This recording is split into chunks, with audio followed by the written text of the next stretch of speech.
Good day, everyone, and welcome again to this wonderful day and a wonderful time we're going to have with Rebecca Prejean. Did I get that correct, Rebecca? Absolutely perfect. You do not understand, people, what it's like trying to get names. I'm terrible. Do you know what? I'm good with faces, but names is another thing altogether. So that was a great feat. I should have had people should have been clapping and cheering. Yeah. Yeah, thank you, Rebecca. Or someone appreciates me for sure. Rebecca, welcome. How are you today? Doing very well. Thank you so much for having me, Eli. Oh, it's nice to have you here. Now, I'm going to allow Rebecca to introduce herself because this is going to be a very interesting one because of her son and the business that she does. So this is going to be an interesting chat. So, Rebecca, I'm going to let you take it away. Just let us know what you do work-wise, and then we'll go with the flow as we usually do. Sounds great. So my name is Rebecca Prejean. I actually create, I'll say, accessible learning experiences for people in corporate America. So I make sure that folks that have ADHD, autism, dyslexia, dysgraphia, all of those kinds of conditions can actually use training that people provide to them in the workplace. I also do consultations with organizations so that we can get some good policies and procedures in place to support neurodivergent folks and people with disabilities. I do the whole wide range of things. So videos, all the stuff. Wow, but now you know the way she said that, she's been looking in the mirror and does it over and over and over again. You can tell that was just too easy, Rebecca. No two ways about that.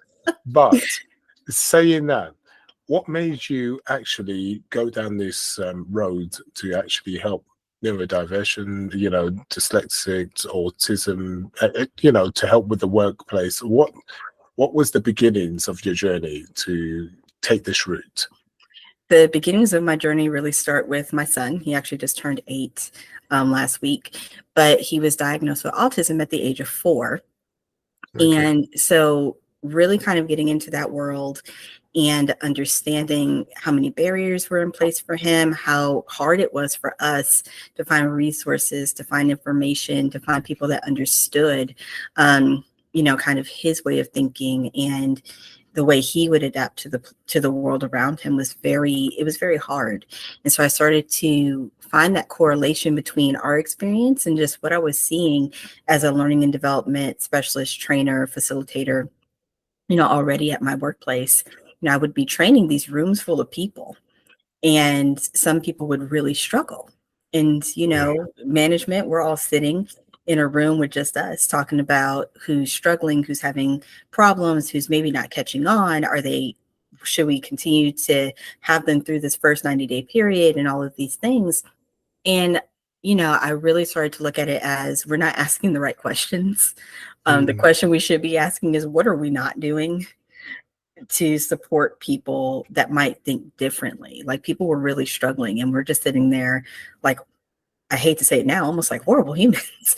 Like, well, what can't they get? Our stuff is perfect. When really what we should have been asking is, how can we support people and maybe in a different way instead of giving everybody the same experience?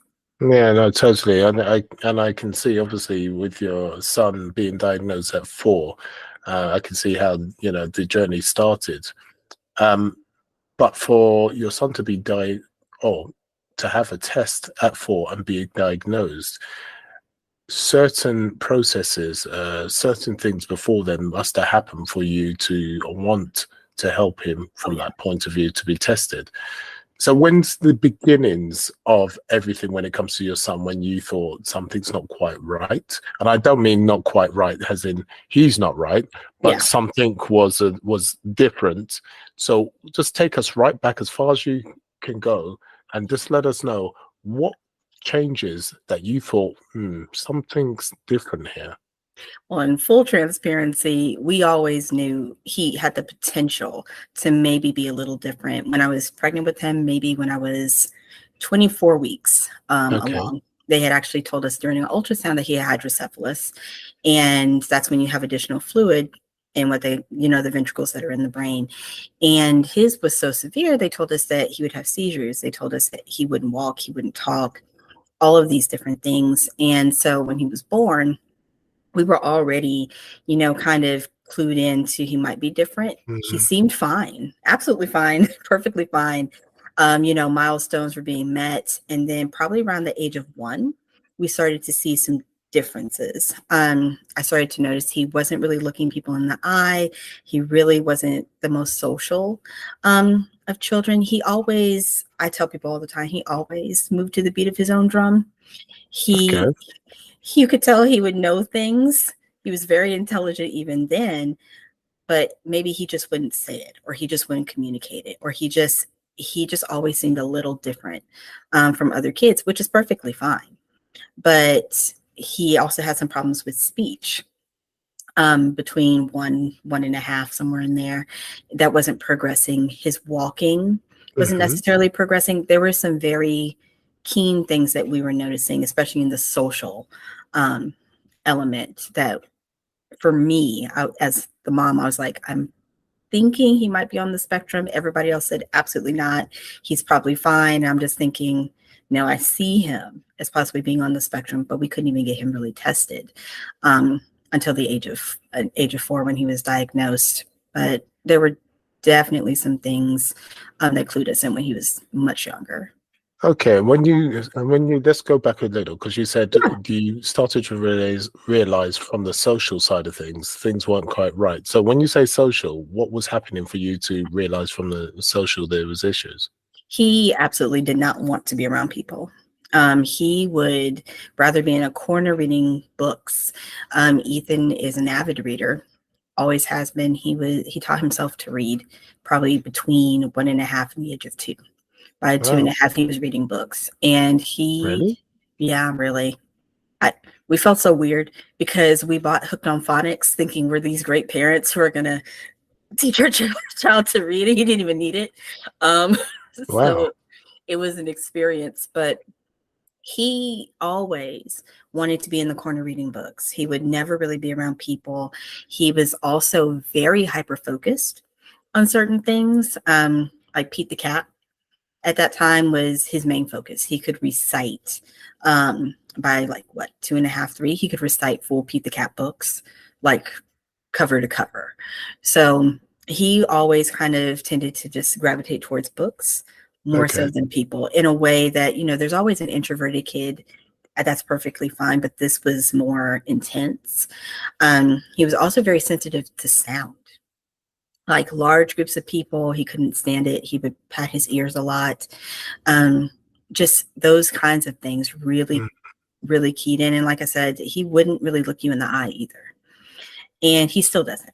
He will look anywhere but, direct eye contact if he can avoid it. Okay, so let's talk about the sound side of it. How did that affect him? How specifically did that affect it?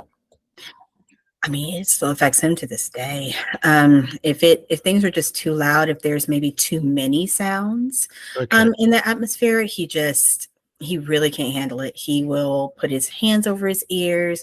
He will say, turn it off. He'll say, turn it down.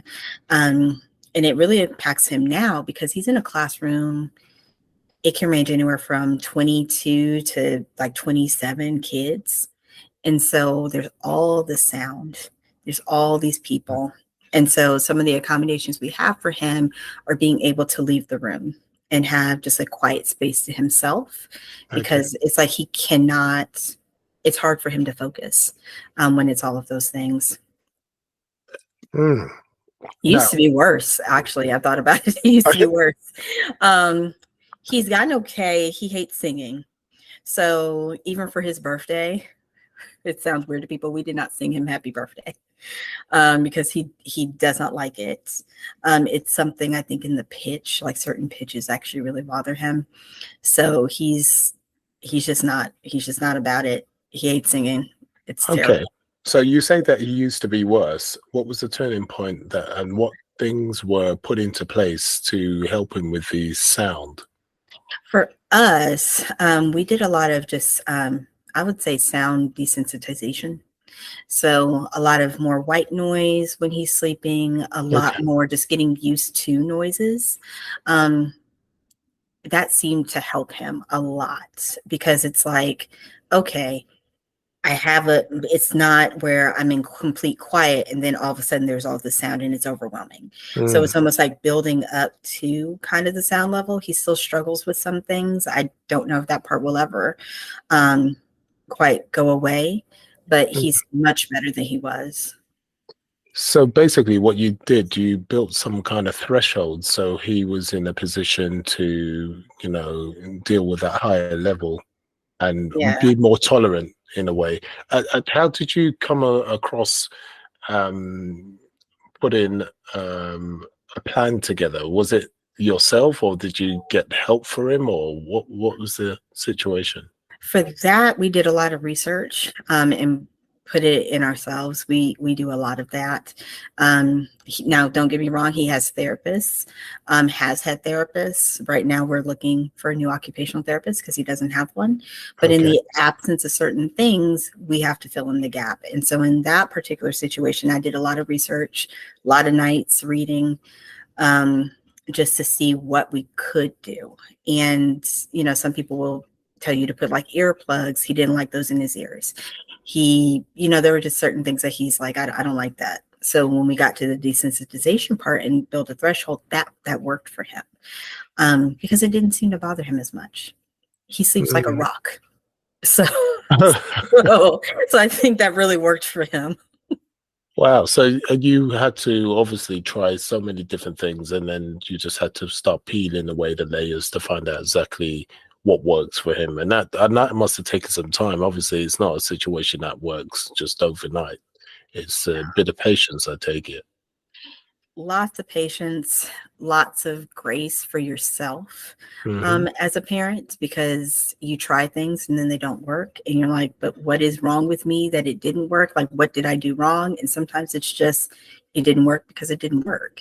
And it's just time to try something else. So a lot of time, a lot of patience, but a lot of grace that I don't think parents give themselves enough. Yeah, I can imagine it was very difficult for you because as much as it's difficult for your son, um, like for instance, when you found out and you were pregnant, you were told he would never walk. You know, he won't do this and he won't do that. Now that must have been a massive shock to you. How did you feel when you were told this, and what was going through your mind beyond that? How you were going to cope? I started crying as soon as we got to the car. And it was just a flood of tears. I remember calling my mother in the car. I just could not stop crying. It was absolutely devastating to hear that. And when you're trying to digest it in the moment or whatnot, it is, you don't really believe it at first because that's not your expectation. When you think about having a baby, when you get pregnant, nobody imagines that these things happen, but they happen more often than we think and more often than we know, and nobody talks about it. So you feel weird. You feel like the odd one out because it's like, what did I do to make this happen? Because we don't talk about the anomalies of, you know, that can happen when you're having a baby. We don't talk about those things. And when I started thinking about going forward, I'm like, I don't even know how to process this. How are we doing this? Can we do this? And I remember talking to my mother. We're all very close. And I remember her saying, it's going to be okay. You have a community in terms of our family because we were prior military. So, you know, we're a nucleus and very close bonded. And I just remember her saying, it's going to be okay. We're going to work through it. It's going to be fine.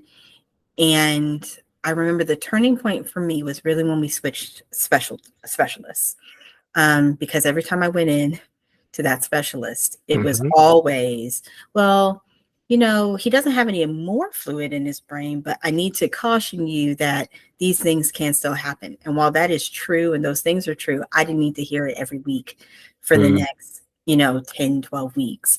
So we actually switched to another specialist in that same office. And he told us, you know, the human brain, the human body is different for everybody. Some kids will have that same amount of fluid that your son has and be completely fine. No problems whatsoever. Kids that have less might be, along the seizure line or what have you. And so we don't really think about it until after the baby comes out. He's like, the only thing we're here to do is make sure that, you know, everything is fine, baby's fine, mom's fine. And that's what we went with for the next, like, however many weeks. And it really did help to hear that. So having that that second person, making that change is what helped you prepare for what could be, basically. Absolutely. And to just realize control is an illusion. Like, you don't have any control over a lot of things. And so if you don't have control over it, you can't necessarily obsess about it. You've just got to kind of prepare and think about the things that could happen, but realize that this other possibility is over here as well. And we just won't know until, you know, the baby's here. Okay. And so you had the support when it comes to the doctor. What other support did you have? Because I can only imagine that it was very painful for what you were going through and apprehensive. So what other support system helped you get through to the other side when the baby came? My family, 100%. I owe so much to my mother. At that point, like I said, we're all very, very close. I talk to my mother almost every day. If we don't talk, it's very odd. And then we're calling each other like, hey, have you heard from so-and-so? So we're all really close. And I really think that that particular support system really helped me. I'm like, my mom raised 4 of us. So I knew that she knew something about children. Yeah, totally. And, you know, at the end of the day, even after he was born, they were really there to help me take care of him. I went to stay with my parents off and on for months because I was so scared of this baby. He was only like 5 pounds when he was born. Okay. And when I brought him home, he was actually 4 pounds, 10 ounces. So he was a tiny thing. And I was like, I don't know. I don't want to break it. I don't want to break it. So I went and I stayed with them off and on, but they were a huge support for me, even during the times where we were making real decisions about, is he going to need brain surgery to put a shunt, like to drain fluid and things like that. So without my family, I don't think I really would have been in as good as a position. And I realized how blessed I am, because not everybody has that. Yeah. So I know and recognize how blessed and fortunate I was. No, totally. I mean, support system is very powerful, whether that comes from friends, family, or whatever. And as much as we're strong individuals, the environment that we're in to support us is very important. So yes, you now have a wonderful, wonderful son that's in, as much as, and he was hard work, you know, but he is a gift, and I'm sure you feel that. But he's also inspired you along the way. You found out he's autistic. You've had the test, and you're now going through the years with him. I mean, how old is he now? How far are we now with him? We are 8. And he will be going into 2nd grade next week. So we are a good 4 years into this at this point. Okay. 4 years into the autism journey is what I tell people, but really more like 6 years in terms of therapy, because we were putting him in therapy before he was diagnosed. So it feels like it's been a much longer journey, but I can imagine. But you know. No, I can imagine. So now he's 8. Your business is inspired by him. When did that inspiration hit and thought, right, I'm going to do this business where I can help people in this way, that way? Where did that come about? When there was that turning point? That turning point mentally probably happened. Wow. We are in 2004. That probably started in about 2020. Was when the mental shift really started to happen and take place. In terms of actualization, that still took at least another year or so. And it was brought on by a layoff. So I tell people all the time, layoffs, they are hard to go through, but sometimes you come out so much better on the other end of it. I was actually laid off in December Of golly, it's been a minute for now. I think 2021 or 20. I want to say 2021, maybe 2022. It's been a Okay. bit, Hmm. but it was right around Christmas, about a week or so before. And I remember saying, I don't want to go through this anymore. Hmm. I don't want to go through the rigmarole of corporate America, layoffs, being scared of being laid off. I would rather go and do what I want to do and fall on my face than continue to work in a corporate environment that doesn't speak to the people I want to speak to. Mm. And I don't know. I just went ahead and said, we're going to do this. And it has not always been easy. It has absolutely been rough, and we're still growing. We're still changing. We're still making moves and making waves. But for me, it was just the stake in the ground of, do I want to continue to do what other people want me to do and not necessarily reach the people that I know need to be reached? Or would I rather at least try to go it on my own, see what comes of it? And, if I have to wade back into the pool of the corporate land, that land is always there. Yeah. There's always a corporate job that's out there for people. But doing this is something I wanted to speak to, because it's like, I see it's needed. Nobody's addressing it. It's just out there. Like, we're pretending like it's not there, but it's absolutely there, and people need assistance. And regarding the corporate side of things, what was it that you was really against, that jarred with you, that didn't work, and you thought, I'm not going to go through this again because of A, B, and C, and things need to change? Completely looking at learning and development as just kind of this ancillary thing. Not something to help build culture, not something to actually help employees succeed, just things to kind of check boxes. And those are things that don't jive well with me, because in truth, learning and development, especially in the corporate space, should be used to, yes, of course, talk about new products and give people some new skills, but it should also be there to help them succeed and to help them push forward and to push through things, as well as build a really functional culture in business. All these courses that designers make, all these things that they do, really have the potential to not only help the employees, but really help the organization as well. And it's like, in most corporate spaces, they don't marry those two together. It's just not quite merged the way it should be, and it's always done in a way that speaks to just a specific set of people, like people who can digest meetings that have been repackaged as training. I say training loosely because it's not really training. No, I know exactly what you're saying.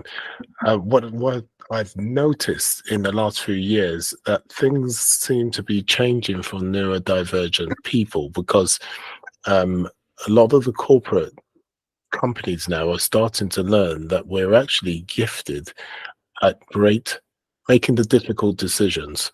Yes. And being focused in particular ways. We have a gift in that way. And I've noticed there seems to be a slight shift, but that shift is going in the direction of, actually, they're great leaders, or they can do this, and etc. Are you seeing that yourself? I'm seeing it from some. I'm not seeing it from all. Okay. And I feel like the ones I'm not seeing it from, it's not because they don't care. That is something I'm convinced of. It's not that they don't care. It's not even that they don't want to do these things. Sometimes it's they don't know how to do these things. Sometimes they are scared to do these things because they're like, I just don't know even where to start. And some people are just scared to do it because they don't want to make mistakes. Nobody wants to make mistakes, and nobody wants to be the company that ends up on LinkedIn as the subject of like an open letter about something they did wrong. Yeah, that's true. So yeah, it's a bit of an experiment, I suppose, at the moment, until things start to hit the mainstream, which I suppose will take some time. So, like all these things, yeah. So, okay. So we've got to the stage where we know that corporate is still struggling to change, but you're willing to change and make that change and help corporate change. So you've got to the stage where, all right, I'm going to help corporate change. How are you going to do that? What do you do to help corporate change? I talk business. One thing I tell a lot of people who ask me that question, like, so how do you get people to buy in? Sometimes it's just as simple as changing the language, because I'm a firm believer that people in the C-suite speak a very different language from people who might be in L&D or from other sectors. They think bottom line a lot. They think revenue. They think stakeholders, right? Because essentially their stakeholders are their bosses. So they do have to answer to them in some ways. And so there's always this weird place of, I hear you. Accessibility sounds nice. It seems like a nice thing to have. It seems like an important thing to have.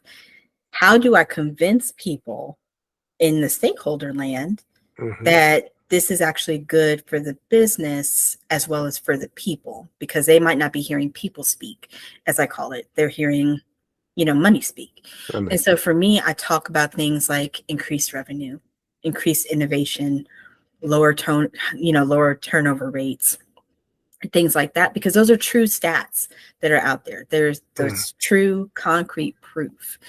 And so when you start putting it in that position, it actually gives them some ammunition as well to maybe tell their stakeholders, hey, so this is our new implementation plan that we're doing. We're going to create some new trainings to teach people how to we'll do sell some things, but we're going to do it and make sure that it's accessible so that all of our people can do these things. And this is why we're doing it. So they can actually translate between the two. So I kind of tend to bridge that gap a lot. And that's usually where I start, because I want them to understand that there is a return on investment. Yes, this does cost money. Does it cost a ton of money all the time? No. Can it? Yes, depending on what we're doing. If we are retrofitting like videos, if we're retrofitting graphics, if I'm having to redesign things, yes, those things cost money.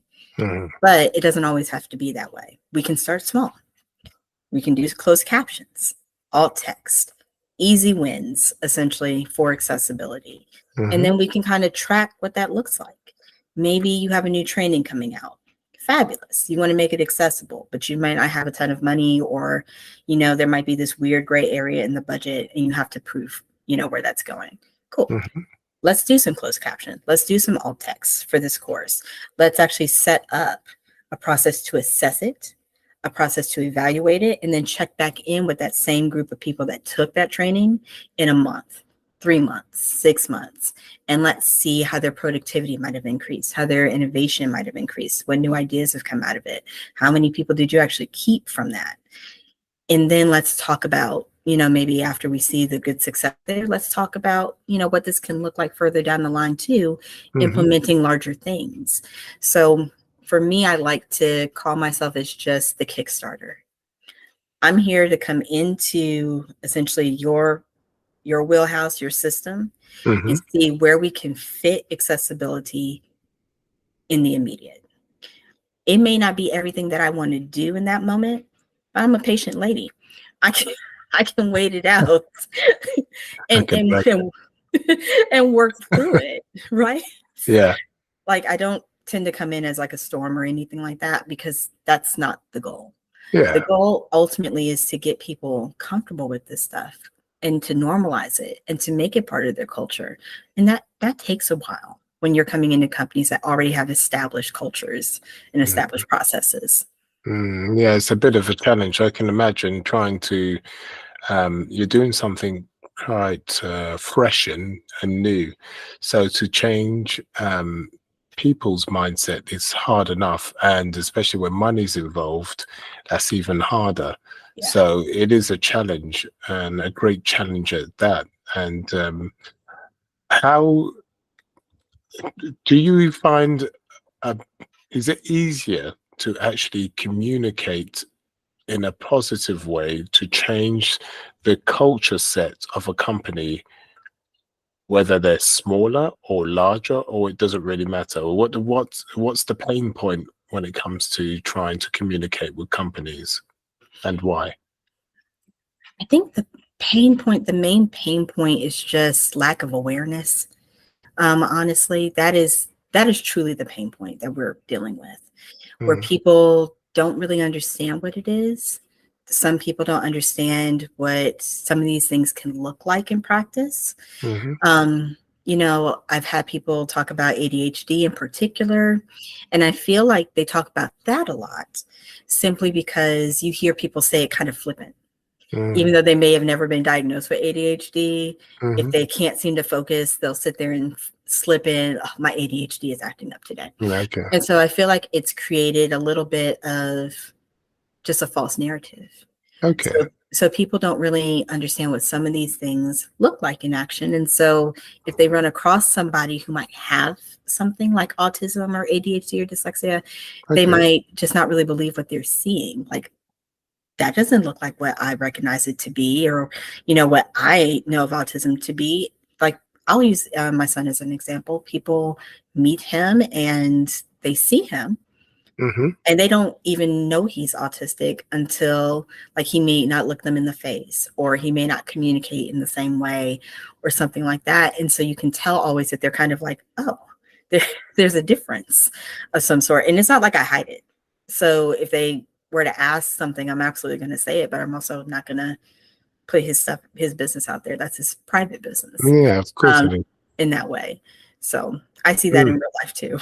No, without a doubt.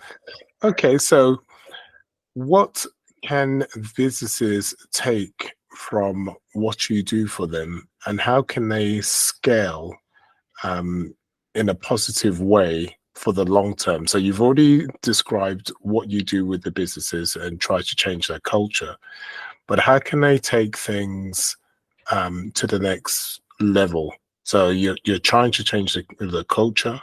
What other things can you change other than the culture? Other than just the culture, I also focus on their leaders. I focus on leaders a lot. That's true. Yeah, because their leaders, I read a statistic a few weeks ago, I think it's like 50% of managers don't feel prepared to manage people who might be neurodivergent or who might have, you know, these kinds of things going on. And so I focus on leadership a lot. Lots of leadership development. And it's really focusing on things like awareness, but things like learning how to communicate better. I know people are like, well, you know, that's a normal thing, but it's not, because neurodivergent people have different communication styles. So it's also learning how to balance some kind of personability with professionalism as well. Because I'm not asking anybody to be a friend. I understand business is business and outside is outside. I'm a firm believer in that myself. But you do have to have a personable quality to get to know your employees in terms of how they work and how they function. So it's like finding that balance between, I am your leader, I tell you to do X, you need to go do this. And I need you to do X. What can I do to support you in that? Those are two very different conversations that I tend to have. So I do usually use leadership as the way to scale it, because once leadership can have those conversations, then we can talk about KPIs. We can talk about implementing KPIs, measurements and things, so that we can talk about performance reviews and we can talk about accountability. Like, this is how people should be scaling. You know, we have all these random KPIs. We have all these random performance metrics for all of these things. And we don't talk to our employees at all. We don't think about anything that these people can do, what they should do. Do they have accommodations? So it's like working on the leaders first to make sure they understand these are the conversations you should be having. These are the things that you should be asking. And now let's roll this into this performance evaluation and the KPIs that should be measured for these folks. And once people have a clear-cut idea of where their KPIs should be, where their performance should be, pretty much where their goals are, and it's communicated to them properly, then you will see your business grow. Like, it cannot grow if you're just throwing stuff out there, like about product. That's not going to help your business grow. Your people are going to help your business grow. Okay, so that sounds great. Now, you know how to deal with leaders and communicate with the leaders. But when it comes to, okay, you've dealt with the culture, you've spoken to the leaders, is there a different way of actually training? I don't like teaching, training the leaders the environment of the company, is there a different way of training them for autistic people, how to deal with autistic or ADHD, or is neurodivergence a situation where everyone's tarred with the same brush, or do you have to do something specific depending on the divergence that they have? Good question. And the way I will answer it is this. So everybody who's neurodivergent is different. I have yet to meet somebody who's exactly the same. They might have things that overlap, but everybody's a little different. So you can't approach everything with the same brush. What I do tell leaders, because it's very hard to differentiate in such a way, and you're not going to know who has what, because you shouldn't be asking that because it's illegal, is making sure they have best practices. So it's not necessarily training people to deal specifically with this type of autistic person or this type of dyslexic person or what have you. It is approach them as an actual person first thought. Ask them questions that you should be asking all your employees. So, you're having a performance measurement conversation, what have you. It stops being a, do you have autism? Oh, so you need this, to, so I'm seeing this. Can you tell me maybe what's going on or how you're approaching this? Okay, you're telling me you're having these problems or difficulties. How can I support you in that? It becomes it's about training people to have very different conversations, and training them also that, like I said, everybody is different. So just because you might suspect, so-and-so over here has autism because of your friend or family member that has autism, doesn't necessarily mean that that's the case. They could have something that mirrors autism. I mean, there's all kinds of overlap. And so you have to take your bias and your previous thought process out of it and literally just look at the person first. So when I talk about training a lot, I tell people, get your mind out of just, I want to learn how to speak to autistic people, or I want to speak to ADHD people. You have to start treating people as people. And that's why I go back to that balance, because some leaders are like, well, I don't really want to get to know them on a personal level. Not telling you to. I'm asking you to get to know them within the work context. Like, people are still people at work, folks.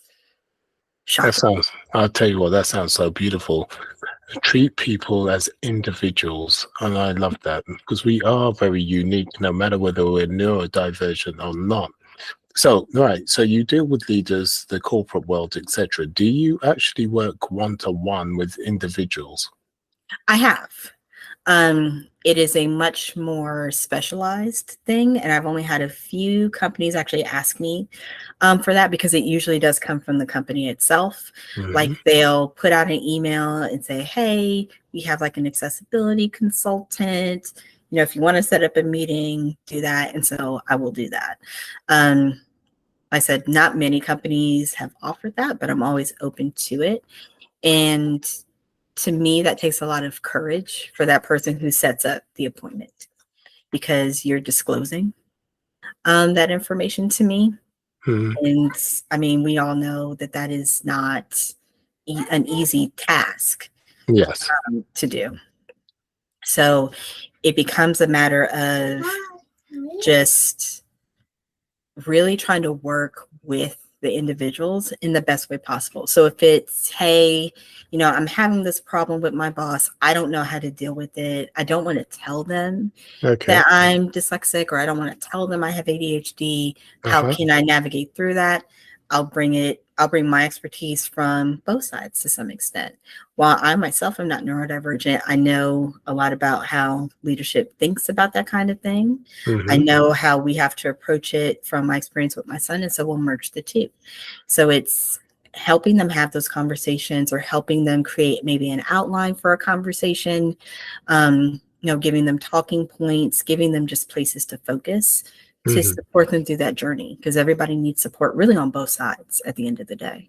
Yeah, totally with that. And with that, that's a wonderful way to end a beautiful podcast. I must admit, you got me smiling. It's nice that you can support people that really do need the help, and at the same time helping people understand the people that need the support, which is beautiful. And I really do, and I appreciate you sharing your journey with your son. How wonderful that was too. Rebecca, is there anything you want to let people know in the form of anything that we haven't spoken about that you think people should know to help on their journey? I would say the one thing I always say, give grace. Give grace to yourself.